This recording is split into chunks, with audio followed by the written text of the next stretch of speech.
বিসমিল্লাহির রহমানির রহিম। হে সমস্ত জগতবাসী, আজ আমি শামীম আলী চিশতি আপনাদের সামনে যে আলোচনাগুলো নিয়ে আসলাম, অবশ্যই আপনারা দেখতে পেয়েছেন থামলানে লেখা আছে সাবধান, এই কাজগুলো করবেন না। এই কাজগুলো যদি করেন ইহকালের ধন সম্পদ এবং পরকালের ধন সম্পদ সমস্ত কিছুই হারিয়ে ফেলবেন। আর এখান থেকে বেঁচে থাকতে হলে, ইহকাল পরকালের সম্পদকে বাঁচিয়ে রাখতে হলে আপনার কিভাবে চলতে হবে, কিভাবে কি করতে হবে, এই জিনিসগুলো অবশ্যই জেনে নিন। তাই আবার বলছি, কথাগুলো শুনবেন এবং সাবধান হয়ে যাবেন ইনশাআল্লাহ। দেখেন, আমরা ইচ্ছা করলে কিন্তু সাবধানে থাকতে পারি না। তবে একটা জিনিস কি, আমরা যখন চেষ্টা করব তখন কাজটা আল্লাহ আমাদেরকে করে দিবে।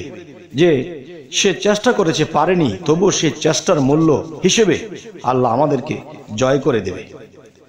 দেখুন, মানুষের জীবনে অনেকেই কপাল থাপড়ায়, হায় হায় আমি কেন আগে এটা বুঝলাম না, হায় হায় আমি কেন আগে এই কাজটা করলাম না। আচ্ছা, সেই বিষয়গুলো হলো কি? সেই বিষয়গুলো হলো, দেখেন, আপনি ছোটবেলা থেকেই আল্লাহ ভক্ত মানুষ, তখন আপনি নিয়মিত আল্লাহর প্রতি, রাসূলের প্রতি পূর্ণ বিশ্বাসের সাথে আপনি আল্লাহর কাজ করছেন, সাধনা করছেন, আমল করছেন। কিন্তু করতে করতে এখন আল্লাহ যদি কারো উপরে সন্তুষ্ট হয়, তখন সেই ব্যক্তিকে রুহানি জগৎ থেকে কিছু খেলা দেখায় বা কিছু জিনিস, ধন তাকে রুহানি জগৎ থেকে দিয়ে থাকে। তখন কি হয়? সেই আনন্দে, সেই উল্লাসে কোনো বন্ধু বা কোনো প্রিয় ব্যক্তি কারোর সাথে কথায় মিলে পড়েছে, তখন তাকে বলতে শুরু করেছে যে দেখো, আমি এতদিন ইবাদত করেছি, এতদিন আল্লাহর কাজ করেছি, আমি এই জিনিসটা দেখেছি, আমি এই জিনিসটা পেয়েছি, আমি এই জিনিসটা, এই বিষয়। তখন দেখেন, যখন যে ব্যক্তিটি শুনবে, হয়তো আপনি দেখতেছেন তার, আপনার প্রিয় বন্ধু, কিন্তু প্রিয় বন্ধু আপনার এই কথাগুলো শুনে যখন বলবে হিস, তখন আপনার ভিতরে চলে যাবে ভিস। তখন কি হবে? তখন আল্লাহ আপনার প্রতি নারাজ হয়ে আপনার যে ধনগুলো ছিল, আপনাকে সন্তুষ্ট হয়ে যা কিছু দিয়েছিল, তা আল্লাহ কেড়ে নেবে। তাই হযরত ঈসা আলাইহিস সালাম আমাদের শ্রেষ্ঠ নবীর মধ্যে তিনি একজন। তিনি একটা কথা বলেছে, যার আছে তাকে আরো দাও, যার নেই বাকিটা কেড়ে নাও। তিনি কেন বলেছেন? যে আল্লাহর ধন মানুষে কামাই করে অনেক কষ্ট, অনেক ত্যাগ, অনেক কিছুর পরে আল্লাহ সন্তুষ্ট হয়ে যখন মানুষকে একটা পাওয়ার দেয়, মানুষকে একটা বিষয় দেখায়, তখন এই জিনিসগুলো যখন বলতে থাকে, তখন এমন একটা সময় আসে সে আর কিছুই দেখে না, কিছুই পায় না, তার ইবাদতেও মন বসে না। তখন কি হয় জানেন? তখন সে শূন্য হয়ে যায়। আর যখন বুঝতে পারে যে হে আল্লাহ, আমি তো ভুল করে ফেলেছি, ইমুক ব্যক্তিকে প্রিয় মনে করে বলেছি, সে তো শুনে বলেছে হিস, লেগে গেছে বিষ, এখন কি করব? তখন চোখের জলে কাঁদতে থাকে, কিন্তু আল্লাহ তার প্রতি কাহার হয়ে যায়। তখন সে আবার আল্লাহর কাছে ক্ষমা চায়। কিন্তু দেখেন, একটা জায়গায় শরীরের মধ্যে যদি কেটে যায়, তাকে মলম দিলে, ঔষধ দিলে সেরে ওঠে, কিন্তু দাগটা কিন্তু থেকে যায়। আল্লাহ যে আপনার প্রতি বিশ্বস্ত, যে আমার এই বান্দা আমার জন্য কত কেঁদেছে, কত সাধনা করেছে, তার বিনিময়ে আপনাকে আল্লাহ দিয়েছে। আর আপনি কি করেছেন তা বলে দিয়েছেন। বলার পর থেকে আপনার লাইন গার্ড সব বন্ধ হয়ে গেছে, ইবাদতের স্বাদ নেই, এখন চেষ্টা করলেও সেরকম ইবাদত করতে পারছেন না। আর যেই জিনিস আপনি দেখতেন, যেই জিনিস আপনি পাইতেন, সেটা আপনার পাওয়া বন্ধ হয়ে গেছে। আর যেটা পেয়েছিলেন সেটাও দেখেন নষ্ট। হায় রে জীবনের কষ্ট, কপালের অদষ্ট, কি করলাম? মানুষ জন্মে হয়ে এসেছিলাম শ্রেষ্ঠ, এখন তো দেখতেছি হয়ে গেলাম পথভ্রষ্ট। তবে হে সমস্ত জগতবাসী, আজকের কথাগুলো মানুষের জীবনে বিশাল সাবধানতা। আজকের এই সাবধানতা যদি কারো জীবনে ধরে রাখতে পারেন, মাথার মস্তিষ্কের মধ্যে জ্ঞান খাটিয়ে বিশ্বাসের সাথে ধরে রাখতে পারেন, তো ইনশাল্লাহ এই জগৎ থেকেই আপনারা মুক্ত লাভ করতে পারবেন এবং আল্লাহর সাথে বিলীন হতে পারবেন। দেখেন, আমি একটা সহজ ভাষায় একটা কথা বলবো।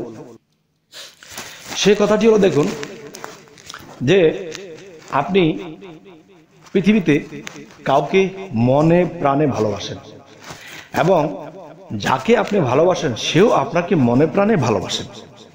এখন যেই অন্তরঙ্গ, যেই মেয়েটি, মেয়ে বন্ধু, মেয়ের প্রেমিকা, তাকে আপনি এত ভালোবাসেন, সেও আপনাকে এত ভালোবাসে, কিন্তু তারা আপনার কি করতেন যে বাগানে বা দূরে কোথাও দেখা সাক্ষাৎ করতেন, কথা বলতেন, আবার চলে আসতেন। কিন্তু দেখেন এই জিনিসটা আপনি যখন এসে গেছেন বাড়িতে, তো কোনো প্রিয় বন্ধু বান্ধব থাকলে তাদের সাথে কথায় কথায় বলতেন যে দেখো আমার প্রেমিকার সাথে আমি প্রায় অমুক জায়গাতে কথা বলি, সেও আমার সাথে কথা বলে, আমাদের লেনদেন হয়।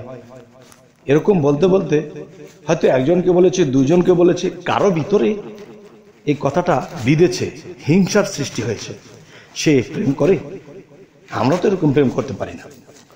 তখন কি হলো, একদিন কান কথায় সেই প্রেমিকার কানে চলে গেছে। সে জানতে পারল সে মানুষকে এই কথাগুলো বলে বেড়ায়। তখন কি হয়েছে, তখন তার প্রেমিকাকে ডাকলেও আসে না, সে নিজের থেকে আসতো সে জায়গায় তাকে ডাকলেও আসে না, আরো অপমানজনক কথা বলে। তাহলে দেখেন এই পৃথিবীতে সামান্য একটা মানুষ প্রেমিক প্রেমিকা, তাহলে এখানে কিরকম কাহার হয়ে গেছে, সে পাগল হয়ে ছুটে আসতো, সে জায়গার ভিতরে তাকে ডাকলেও পায় না, আরো অপবাদ দিয়ে দেয়। তাহলে এই পৃথিবীর সমস্ত স্রষ্টা, সমস্ত সৃষ্টির স্রষ্টা যিনি আল্লাহ, তিনি যদি কাউকে ভালোবাসে, কারো কর্ম আমল ইবাদত ভালো লেগেছে, যদি কাউকে দেখা দেয় বা নূরের সাক্ষাৎ ঘটিয়ে দেয় বা নূরের ঝলক দেখায় বা বিভিন্ন কিছু তার তরফ থেকে দিয়ে থাকে, আর সেটা যদি মানুষকে বলতে থাকে, তখন কি হয়, তখন আল্লাহ সমস্ত কিছু গুটিয়ে নেয়। যে তাকে দিয়েছিলাম সে তো তার মর্ম বুঝলো না, যাকে তাকে বলে বেড়াচ্ছে।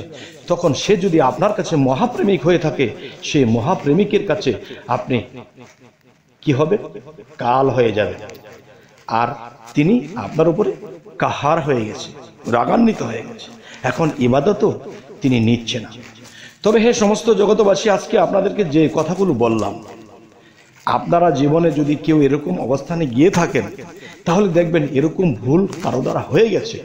আমি বলবো যার দ্বারা এরকম ভুল হয়ে গেছে, সে রাতের 2টার পরে চোখের পানির সাথে, জিকিরের সাথে কাঁদতে হবে, আর সেজদা করতে হবে, আর তওবা করতে হবে, ক্ষমা চাইতে হবে।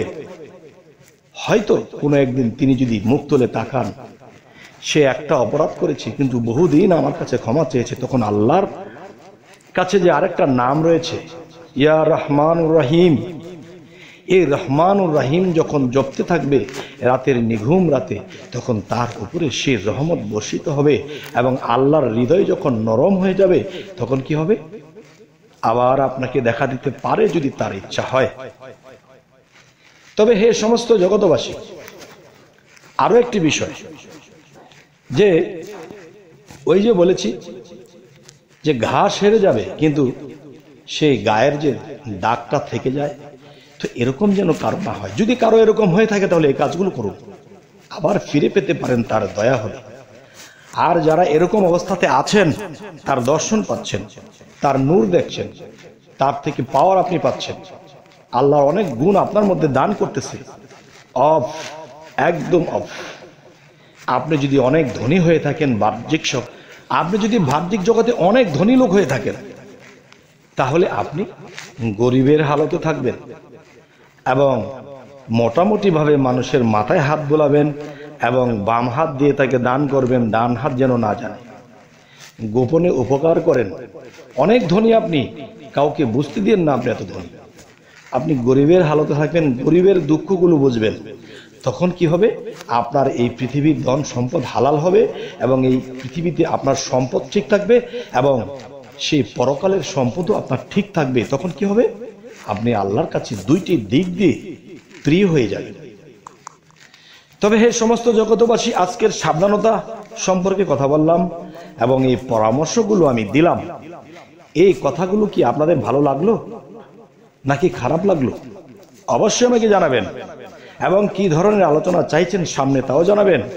এবং আরও একটি বিষয় হলো যে আমাদের এই চ্যানেলটিকে সাবস্ক্রাইব তো করবেন, যদি ফেসবুক হয় তবে ফলো করে নেবেন, আর সামনে ভালো আলোচনা যেন নিয়ে আসতে পারি। তো সকলেই ভালো থাকবেন। আল্লাহ হাফিজ।